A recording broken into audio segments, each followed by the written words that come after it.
रोहित पवारांच्या बारामती अॅग्रो कंपनीने खरेदी केलेला कारखाना ईडीने जप्त केला आहे। कन्नड सहकारी साखर कारखाना ईडीकडून जप्त करण्यात आला आहे। शिखर बँक घोटाळा प्रकरणामध्ये ईडीने ही कारवाई केली। 50 कोटींचा हा कारखाना ईडीकडून जप्त करण्यात आलेला आहे।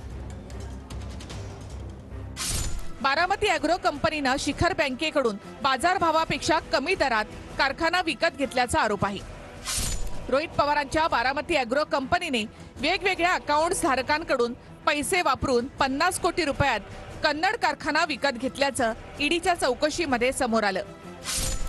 Baramati agro, hi tech engineering corporation आणि समृद्धी शुगर प्रायव्हेट लिमिटेड या कंपन्यांनी कन्नड सहकारी कारखान्याच्या लिलाव प्रक्रियेत सहभाग घेतला। दरम्यान हायटेक इंजिनिअरिंग कंपनीने 5 कोटी रुपये बारामती अॅग्रोकडूनच घेऊन टेंडर भरल्याचं समोर आलं। या तीनही कंपन्या सध्या ईडीच्या रडारवर आहेत।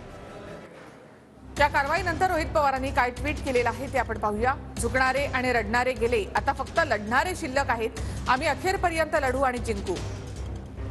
माझ्यासारख्या स्वाभिमानी मराठी माणसाला गुडघ्यावर आणण्याची स्वप्न बघणाऱ्यांनी केवळ स्वप्नच बघावीत। या कारवाईवरून आचारसंहिता येत्या 2-3 दिवसातच लागेल असं दिसतंय।